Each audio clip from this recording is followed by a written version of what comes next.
Le souvenir des attentats de Paris hante encore les victimes.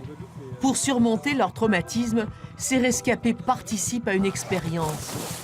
Encadrés par une équipe de médecins, ils découvrent la plongée sous-marine. C'est une technique qui permet d'apporter un bien-être par la ventilation qui est ample, un petit peu comme les techniques de relaxation, par la pesanteur, par les phénomènes de cocooning. L'eau va effectuer une contention sur le corps et tout ça, on pense que ça va contribuer à cette sensation de bien-être qui va permettre de diminuer après le niveau de stress. Par 10 mètres de fond, ils font le vide en eux. La méditation sous-marine doit les aider à maîtriser leur stress.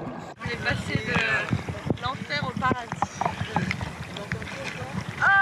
Surtout quand voilà, on revient de loin, où il y a quand même beaucoup d'angoisse sur Terre, de pression, de tension dans le corps. Du coup, le fait de relâcher totalement sous l'eau, c'est merveilleux. La plongée pourrait servir de thérapie pour les chocs émotionnels extrêmes.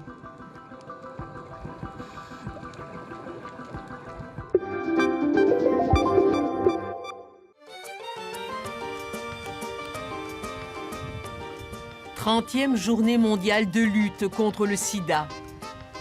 À Basse-Pointe en Martinique, test gratuit anonyme en bus itinérant. C'est la première fois que je fais le test.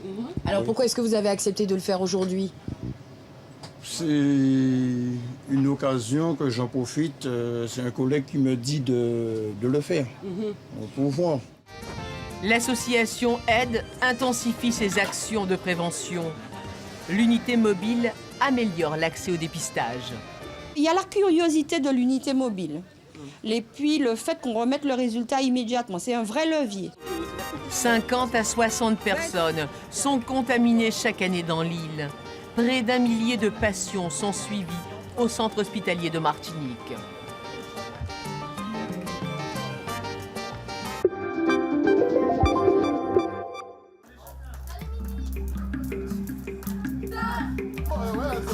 La boxe comme remède contre l'échec scolaire. 26 collégiens de Drancy participent à un stage d'initiation au noble art. L'ancien boxeur Jean-Marc Mormec s'est rendu dans un quartier difficile.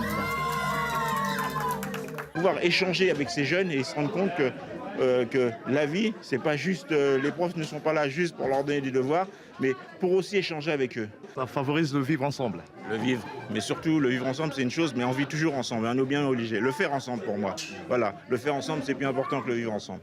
Sextuple champion du monde de boxe, le Guadeloupéen prodigue ses conseils.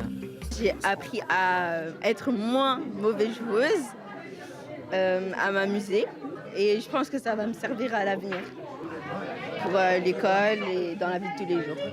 Drancy est la deuxième ville de Seine-Saint-Denis à accueillir le projet Boxing School.